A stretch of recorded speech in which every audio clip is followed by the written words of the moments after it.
Edison, His Life and Inventions, by Frank Lewis Dyer and Thomas Commerford Martin. Chapter 21. Motion Pictures. The preceding chapters have treated of Edison in various aspects as an inventor, some of which are familiar to the public, others of which are believed to be in the nature of a novel revelation, simply because no one had taken the trouble before to put the facts together. To those who have perhaps grown weary of seeing Edison's name in articles of a sensational character, it may sound strange to say that, after all, justice has not been done to his versatile and many-sided nature, and that the mere prosaic facts of his actual achievement outrun the wildest flights of irrelevant journalistic imagination. Edison hates nothing more than to be dubbed a genius or played up as a wizard. But this fate has dogged him, until he has come at last to resign himself to it with a resentful indignation, only to be appreciated when watching him read the latest full-page Sunday spread that develops a casual conversation into oracular verbosity, and gives to his shrewd surmise the cast of inspired prophecy. In other words, Edison's real work has seldom been seriously discussed. Rather has it been taken as a point of departure into a realm of fancy and romance, where, as a relief from drudgery, he is sometimes quite willing to play the pipe, if someone will dance to it. Indeed, the stories woven around his casual suggestions are tame and vapid alongside his own essays in fiction, probably never to be published, but which show what a real inventor can do when he cuts loose to create a new heaven and a new earth, unrestrained by any formal respect for existing conditions of servitude to 3 dimensions and the standard elements. The present chapter, essentially technical in its subject matter, is perhaps as significant as any in this biography, because it presents Edison as the master impresario of his age, and maybe of many following ages also. His phonographs and his motion pictures have more audiences in a week than all the theaters in America in a year.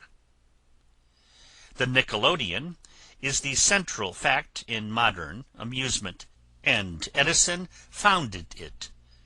All that millions know of music and drama he furnishes, and the whole study of the theatrical managers thus reaching the masses is not to ascertain the limitations of the new art, but to discover its boundless possibilities. None of the exuberant versions of things Edison has not done could endure for a moment with the simple narrative of what he has really done as the world's new purveyor of pleasure. And yet it all depends on the toilful conquest of a subtle and intricate art. The story of the invention of the phonograph has been told. That of the evolution of motion pictures follows. It is all one piece of sober, careful analysis and stubborn, successful attack on the problem.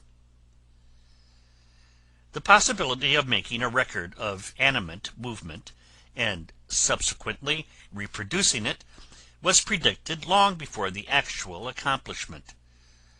This, as we have seen, was also the case with the phonograph, the telephone, and the electric light.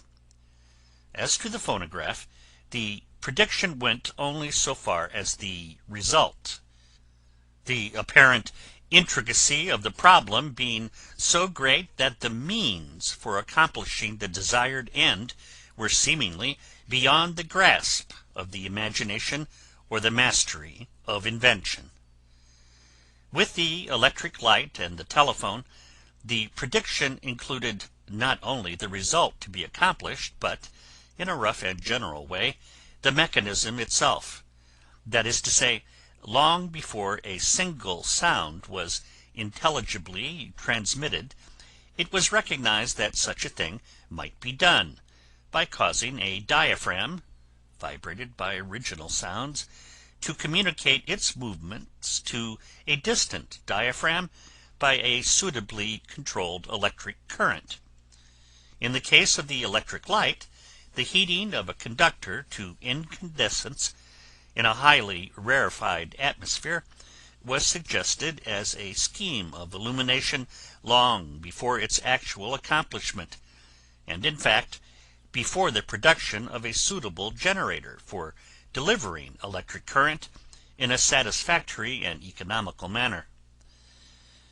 It is a curious fact that while the modern art of motion pictures depends essentially on the development of instantaneous photography, the suggestion of the possibility of securing a reproduction of animate motion, as well as in a general way of the mechanism for accomplishing the result, was made many years before the instantaneous photograph became possible.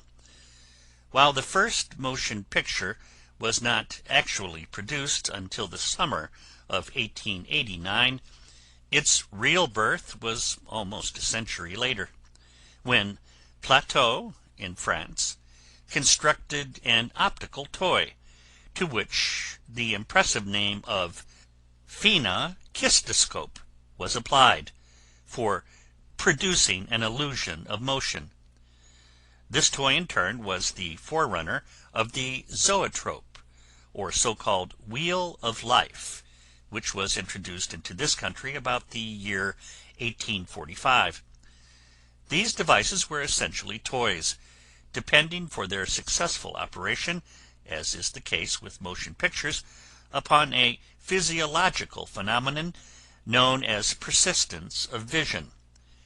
If, for instance, a bright light is moved rapidly in front of the eye in a dark room, it appears not as an illuminated spark, but as a line of fire, a so-called shooting star, or a flash of lightning produces the same effect. This result is purely physiological, and is due to the fact that the retina of the eye may be considered as practically a sensitized plate of relatively slow speed, and an image impressed upon it remains, before being effaced, for a period of from 1/10 to 1/7 of a second, varying according to the idiosyncrasies of the individual and the intensity of the light. When, therefore, it is said that we should only believe things we actually see, we ought to remember that in almost every instance we never see things as they are. Bearing in mind the fact that when an image is impressed on the human retina it persists for an appreciable period, varying as stated with the individual and depending also upon the intensity of the illumination, it will be seen that if a number of pictures or photographs are successively presented to the eye, they will appear as a single continuous photograph, provided the periods between them are short enough to prevent one of the photographs from being effaced before its successor is presented. If, for instance, a series of identical portraits were rapidly presented to the eye, a single picture would apparently be viewed. Or, if we presented to the eye the series of photographs of a moving object, each one representing a minute successive phase of the movements themselves would apparently again take place. With the zoetrope and similar toys, rough drawings were used for depicting a few broadly outlined successive phases of movement, because in their day instantaneous photography was unknown, and, in addition, there were certain crudities of construction that seriously interfered with the illumination of the pictures, rendering it necessary to make them practically as silhouettes on a very conspicuous background. Hence, it will be obvious that these toys produced merely an illusion of theoretical motion. But with the knowledge of even an illusion of motion, and with the philosophy of persistence of vision fully understood, it would seem that, upon the development of instantaneous photography, the reproduction of actual motion by means of pictures would have followed, almost as a necessary consequence. Yet such was not the case, and success was ultimately accomplished by Edison only after persistent experimenting along lines that could not have been predicted, including the construction of apparatus for the purpose, which, if it had not been made, would undoubtedly be considered impossible. In fact, if it were not for Edison's peculiar mentality, that refuses to recognize anything as impossible until indubitably demonstrated to be so, the production of motion pictures would certainly have been delayed for years, if not for all time. One of the earliest suggestions of the possibility of utilizing photography for exhibiting the illusion of actual movement was made by Ducos, who, as early as 1864, obtained a patent in France, in which he said, quote, "My invention consists in substituting rapidly and without confusion to the eye, not only of an individual, but, when so desired, of a whole assemblage, the enlarged images of a great number of pictures, when taken instantaneously and successively at very short intervals. The observer will believe that he sees only one image, which changes gradually by reason of the successive changes of form and position of the objects which occur from one picture to the other. Even supposing that there be a slight interval of time during which the same object was not shown, the persistence of the luminous impression upon the eye will fill this gap.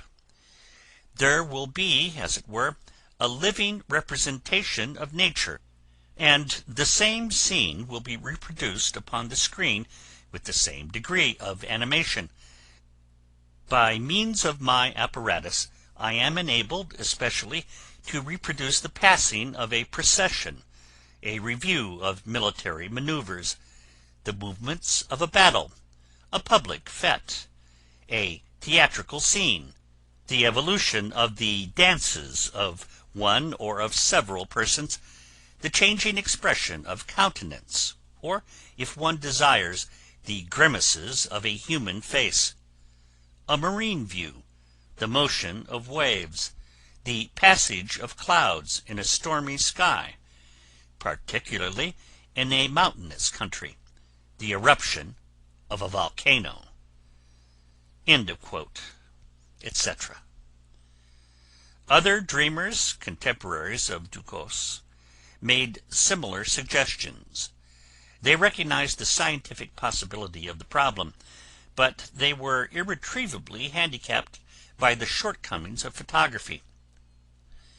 Even when substantially instantaneous photographs were evolved at a somewhat later date, they were limited to the use of wet plates, which have to be prepared by the photographer and used immediately, and were therefore quite out of the question for any practical commercial scheme. Besides this, the use of plates would have been impracticable, because the limitations of their weight and size would have prevented the taking of a large number of pictures at a high rate of speed, even if the sensitized surface had been sufficiently rapid.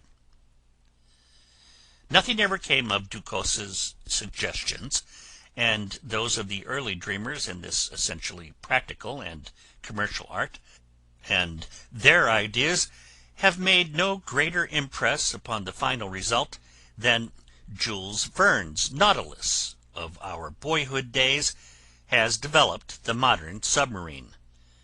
From time to time, further suggestions were made, some in patents, and others in photographic and scientific publications, all dealing with the fascinating thought of preserving and representing actual scenes and events. The first serious attempt to secure an illusion of motion by photography was made in 1878 by Edward Muybridge, as a result of a wager with the late Senator Leland Stanford, the California pioneer and horse lover, who had asserted, contrary to the usual belief, that a trotting horse, at one point in its gait, left the ground entirely. At this time, wet plates of very great rapidity were known, and by arranging a series of cameras along the line of a track, in causing the horse, in trotting past them, by striking wires or strings attached to the shutters, to activate the cameras at the right instant, a series of very clear instantaneous photographs were obtained. From these negatives, when developed, positive prints were made, which were later mounted on a modified form of zoetrope and projected upon a screen. One of these early exhibitions is described in the Scientific American of June 5, 1880. Quote, "While the separate photographs had shown the successive positions of a trotting or running horse in making a single stride, the zoogyroscope threw upon the screen, apparently, the living animal. Nothing was wanting but the clatter of hoofs upon the turf, and an occasional breath of steam from the nostrils, to make the spectator believe that he had before him genuine flesh and blood steeds.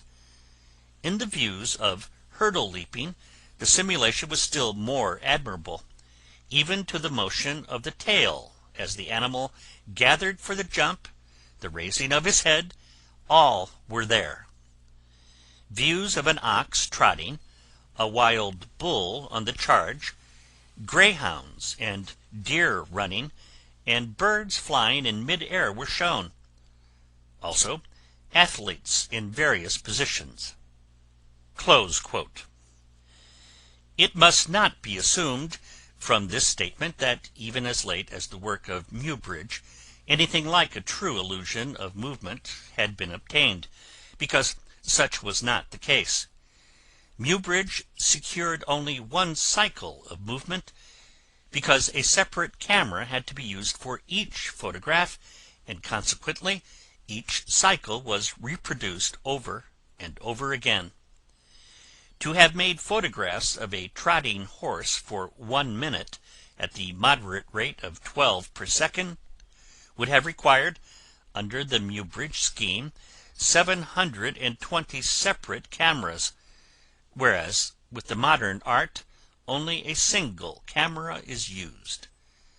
A further defect with the Muybridge pictures was that, since each photograph was secured when the moving object was in the center of the plate, the reproduction showed the object always centrally on the screen, with its arms or legs in violent movement, but not making any progress, and with the scenery rushing wildly across the field of view. In the early 80s, the dry plate was first introduced into general use, and from that time onward its rapidity and quality were gradually improved, so much so that after 1882 Professor E.J. Marey of the French Academy, who in 1874 had published a well-known treatise on animal movement, was able by the use of dry plates to carry forward the experiments of Muybridge on a greatly refined scale. Marey was, however, handicapped by reason of the fact that glass plates were still used, although he was able with a single camera to obtain 12 photographs on successive plates in the space of 1 second. Mary, like Muybridge, photographed only one cycle of the movements of a single object, which was subsequently reproduced over and over again, and the camera was in the form of a gun, which could follow the object so that the successive pictures would be always located in the center of the plates. The review above given, as briefly as possible, comprises substantially the sum of the world's knowledge at the time the problem of recording and reproducing animate movement was first undertaken by Edison. The most that could be said of the condition of the art when Edison entered the field was that it had been recognized that if a series of instantaneous photographs of a moving object could be secured at an enormously high rate, many times per second, they might be passed before the eye, either directly or by projection upon a screen, and thereby result in a reproduction of the movements. Two very serious difficulties lay in the way of actual accomplishment, however. First, the production of a sensitive surface in such form and weight as to be capable of being successively brought into position and exposed at the necessarily high rate. And second, the production of a camera capable of so taking the pictures. There were numerous other workers in the field, but they added nothing to what had already been proposed. Edison himself knew nothing of Ducos, or that the suggestions had advanced beyond the single centrally located photographs of Muybridge and Mary. As a matter of public policy, the law presumes that an inventor must be familiar with all that has gone before in the field within which he is working. And if a suggestion is limited to a patent granted in New South Wales, or is described in a single publication in Brazil, an inventor in America engaged in the same field of thought is by legal fiction presumed to have knowledge not only of the existence of that patent or publication, but of its contents. We say this not in the way of an apology for the extent of Edison's contribution to the motion picture art, because there can be no question that he was as much the creator of that art as he was of the phonographic art, but to show that in a practical sense the suggestion of the art itself was original with him. He himself says, quote, "In the year 1887 the idea occurred to me that it was possible to devise an instrument which should do for the eye what the phonograph does for the ear, and that by a combination of the two, all motion and sound could be recorded and reproduced simultaneously. This idea, the germ of which came from the little toy called the zoetrope, and the work of Muybridge, Mary, and others, has now been accomplished, so that every change of facial expression can be recorded and reproduced life-size. The kinetoscope is only a small model illustrating the present stage of the progress, but with each succeeding month new possibilities are brought into view. I believe that in coming years, by my own work and that of Dixon, Muybridge, Mary, and others, who will doubtless enter the field, grand opera can be given at the Metropolitan Opera House at New York without any material change from the original, and with artists and musicians long since dead." End of quote. In the earliest experiments, attempts were made to secure the photographs, reduced microscopically, arranged spirally on a cylinder about the size of a phonograph record, and coated with a highly sensitive surface, the cylinder being given an intermittent movement, so as to be at rest during each exposure. Reproductions were obtained in the same way, positive prints being observed through a magnifying glass. Various forms of apparatus following this general type were made, but they were all open to the serious objection that the very rapid emulsions employed were relatively coarse-grained, and prevented the securing of sharp pictures of microscopic size.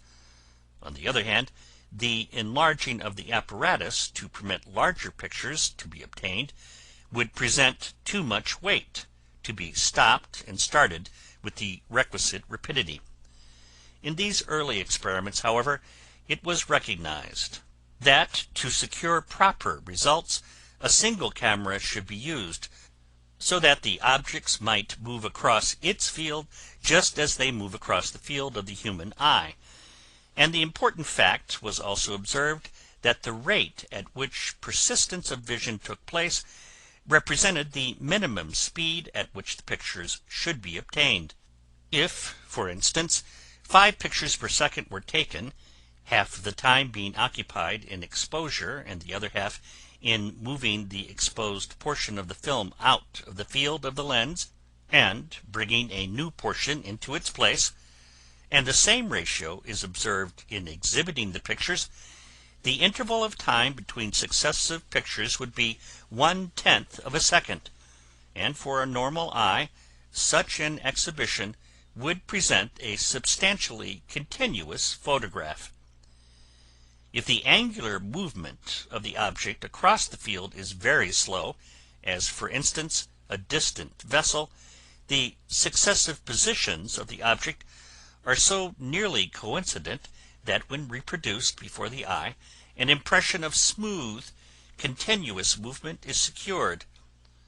If, however, the object is moving rapidly across the field of view, one picture will be separated from its successor to a marked extent, and the resulting impression will be jerky and unnatural.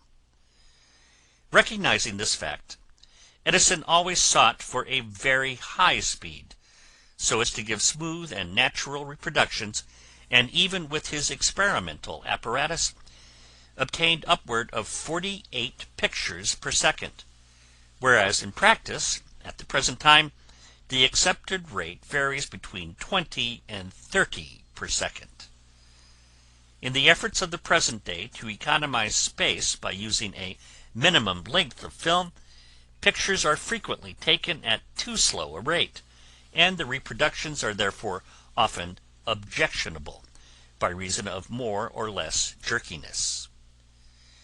During the experimental period, and up to the early part of 1889, the Kodak film was being slowly developed by the Eastman Kodak Company.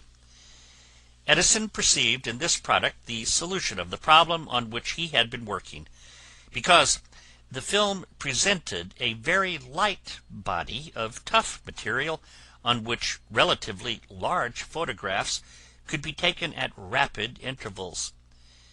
The surface, however, was not at first sufficiently sensitive to admit of sharply defined pictures being secured at the necessarily high rates. It seemed apparent, therefore, that in order to obtain the desired speed, there would have to be sacrificed that fineness of emulsion necessary for the securing of sharp pictures. But, as was subsequently seen, this sacrifice was in time rendered unnecessary.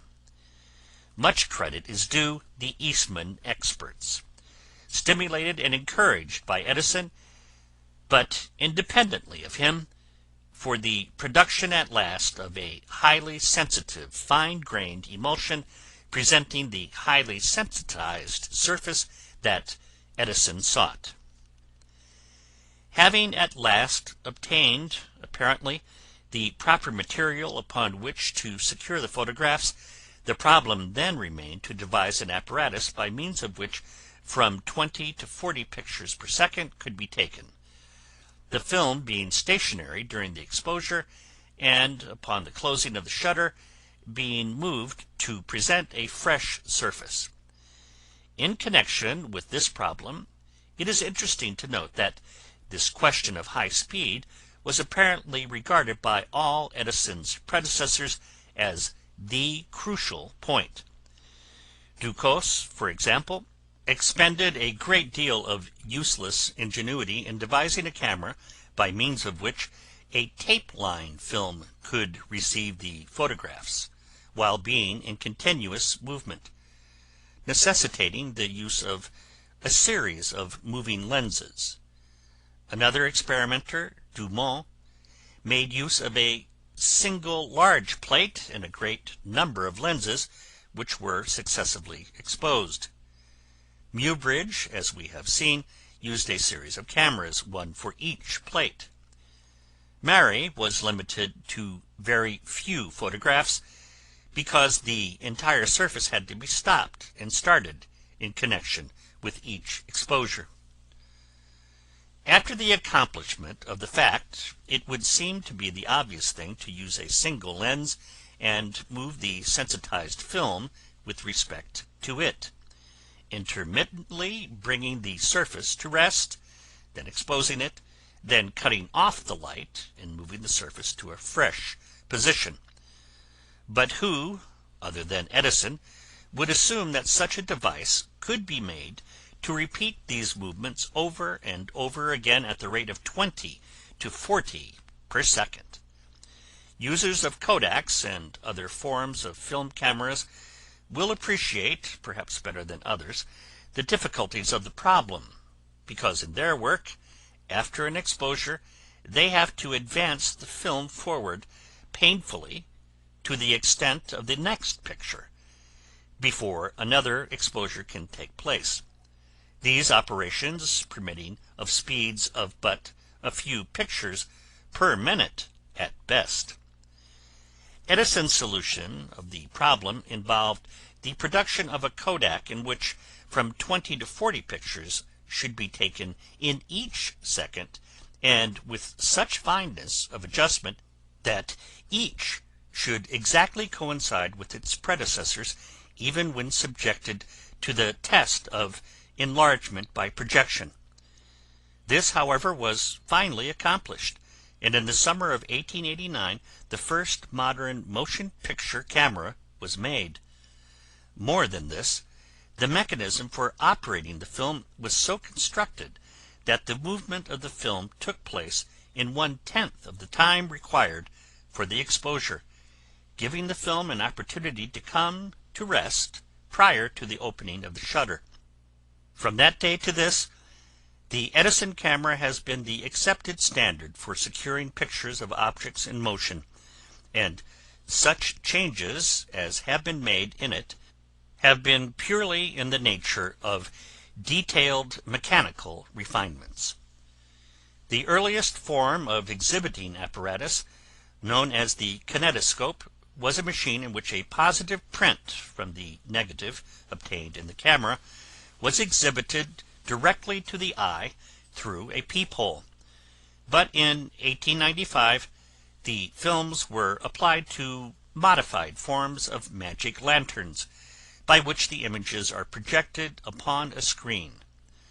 Since that date the industry has developed very rapidly, and at the present time, 1910, all of the principal American manufacturers of motion pictures are paying a royalty to Edison under his basic patents.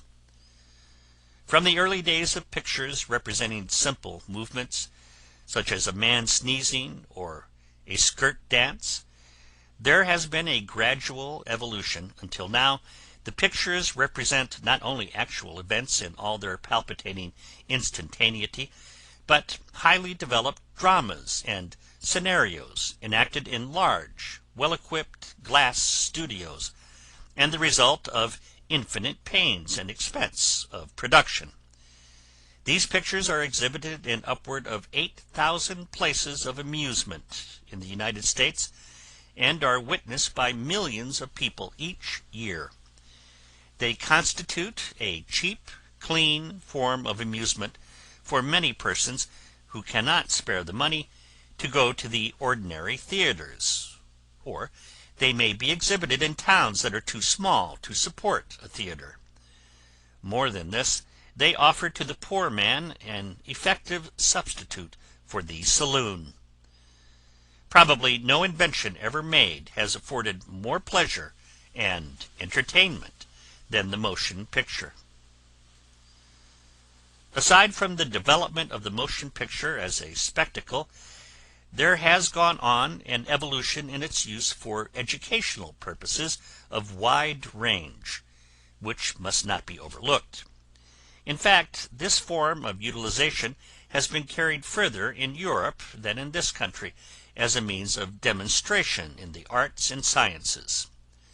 One may study animal life, watch a surgical operation, follow the movement of machinery, take lessons in facial expression or in calisthenics.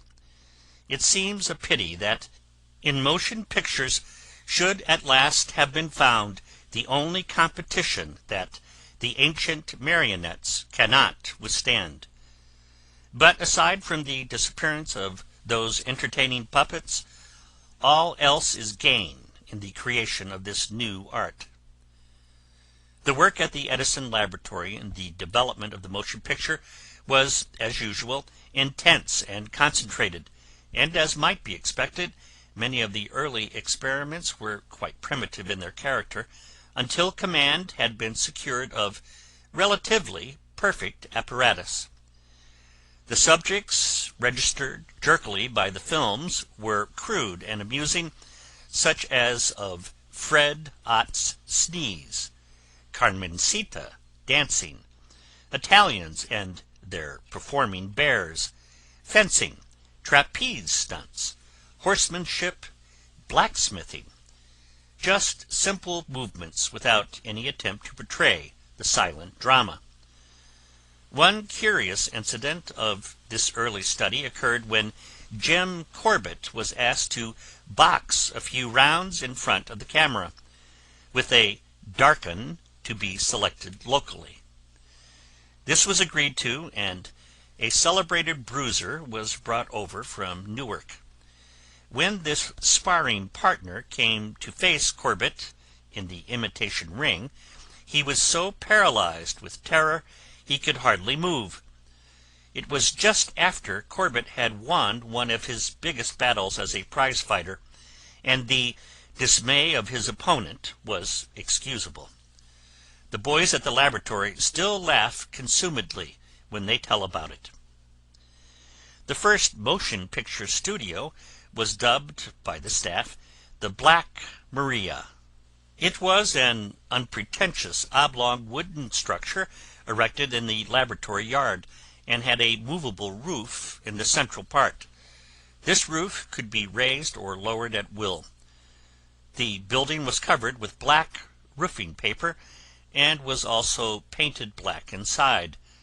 There was no scenery to render gay this lugubrious environment, but the black interior served as the common background for the performers, throwing all their actions into high relief.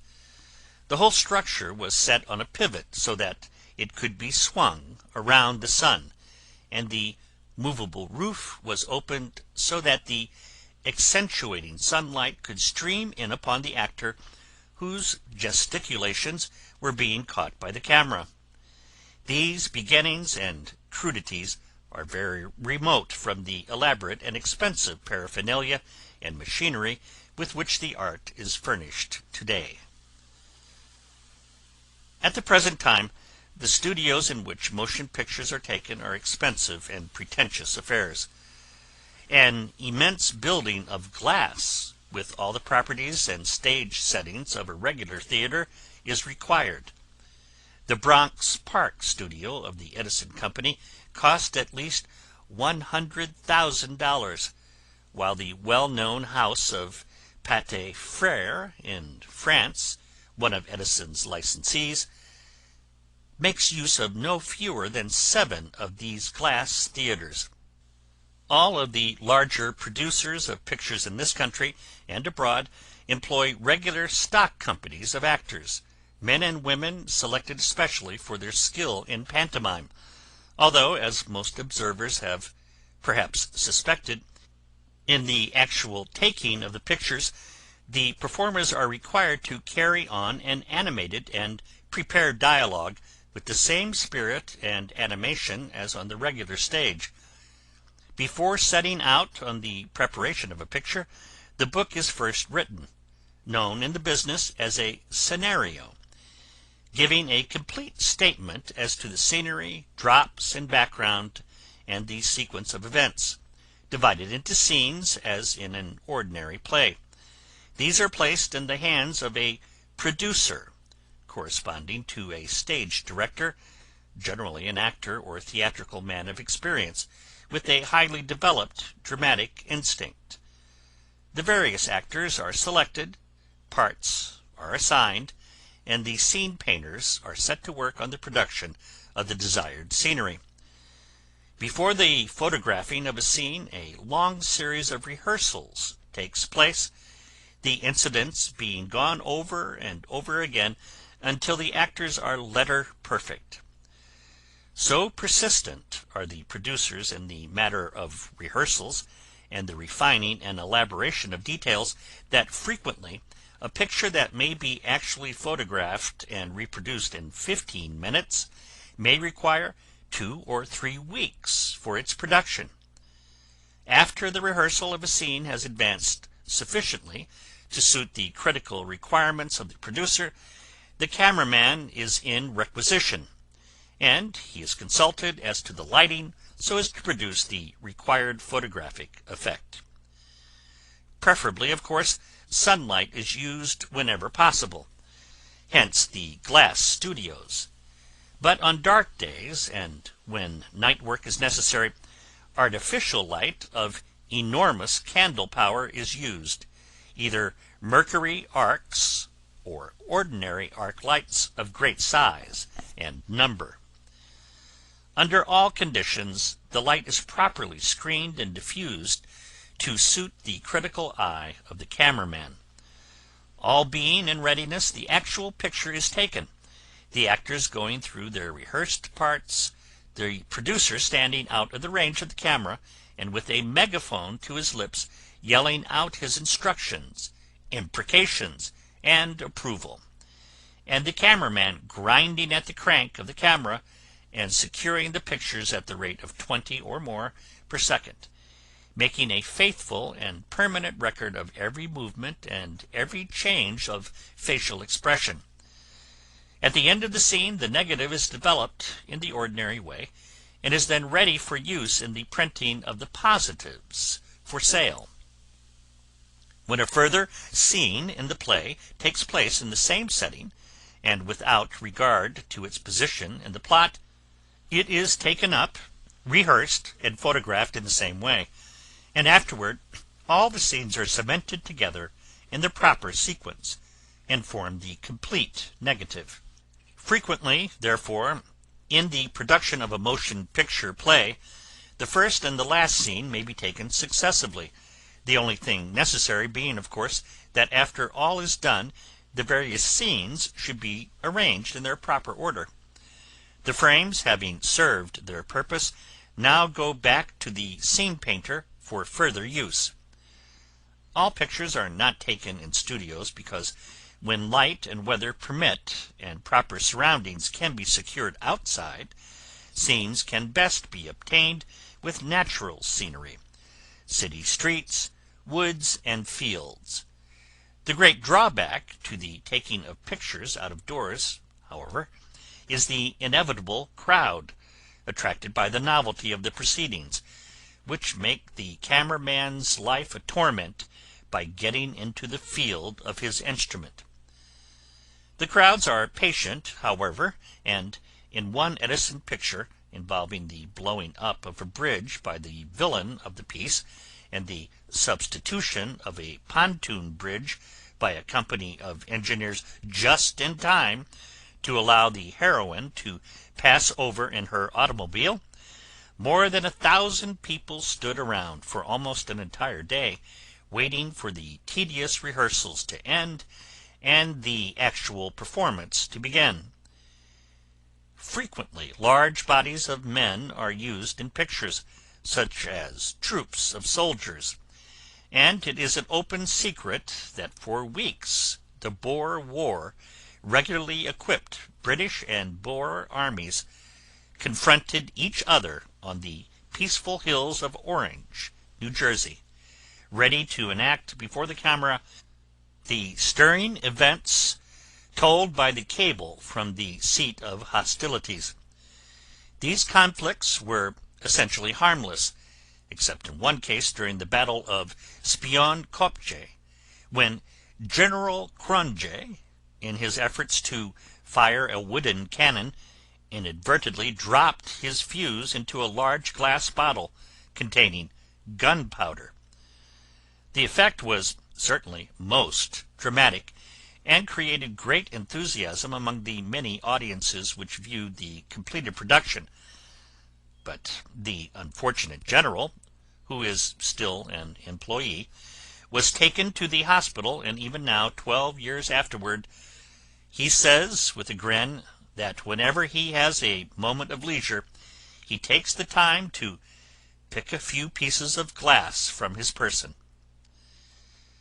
Edison's great contribution to the regular stage was the incandescent electric lamp, which enabled the production of scenic effects never before even dreamed of, but which we accept now with so much complacency. Yet, with the motion picture, effects are secured that could not be reproduced to the slightest extent on the real stage. The villain, overcome by a remorseful conscience, sees on the wall of the room the very crime which he committed, with himself as the principal actor, one of the easy effects of double exposure. The substantial and oft-times corpulent ghost or spirit of the real stage has been succeeded by an intangible wraith, as transparent and unsubstantial as may be demanded in the best book of fairy tales, more double exposure. A man emerges from the water with a splash, ascends feet foremost 10 yards or more, makes a graceful curve, and lands on a springboard, runs down it to the bank, and his clothes fly gently up from the ground and enclose his person. All unthinkable in real life, but readily possible by running the motion picture film backward. The fairy prince commands the princess to appear, consigns the bad brothers to instant annihilation, turns the witch into a cat, confers life on inanimate things, and many more startling and apparently incomprehensible effects are carried out with actual reality, by stop-work photography. In one case, when the command for the heroine to come forth is given, the camera is stopped, the young woman walks to the desired spot, and the camera is again started. The effect to the eye, not knowing of this little byplay, is as if she had instantly appeared from space. The other effects are perhaps obvious, and the field and opportunities are absolutely unlimited. Other curious effects are secured by taking the pictures at a different speed from that at which they are exhibited. If, for example, a scene occupying 30 seconds is reproduced in 10 seconds, the movements will be 3 times as fast, and vice versa. Many scenes familiar to the reader, showing automobiles tearing along the road and rounding corners at an apparently reckless speed, are really pictures of slow and dignified movements reproduced at a high speed. Brief reference has been made to motion pictures of educational subjects, and in this field there are very great opportunities for development. The study of geography, scenes and incidents in foreign countries, showing the lives and customs and surroundings of other peoples, is obviously more entertaining to the child when actively depicted on the screen than when merely described in words. The lives of great men, the enacting of important historical events, the reproduction of great works of literature, if visually presented to the child, must necessarily impress his mind with greater force than if shown by mere words. We predict that the time is not far distant when, in many of our public schools, 2 or 3 hours a week will be devoted to this rational and effective form of education. By applying microphotography to motion pictures, an additional field is opened up, one phase of which may be the study of germ life and bacteria, so that our future medical students may become as familiar with the habits and customs of the anthrax bacillus, for example, as of the domestic cat. From whatever point of view the subject is approached, the fact remains that in the motion picture, perhaps more than with any other invention, Edison has created an art that must always make a special appeal to the mind and emotions of men, and although so far it has not advanced much beyond the field of amusement, it contains enormous possibilities for serious development in the future. Let us not think too lightly of the humble 5-cent theater, with its gaping crowd, following with breathless interest the vicissitudes of the beautiful heroine. Before us lies an undeveloped land of opportunity, which is destined to play an important part in the growth and welfare of the human race. End of chapter 21.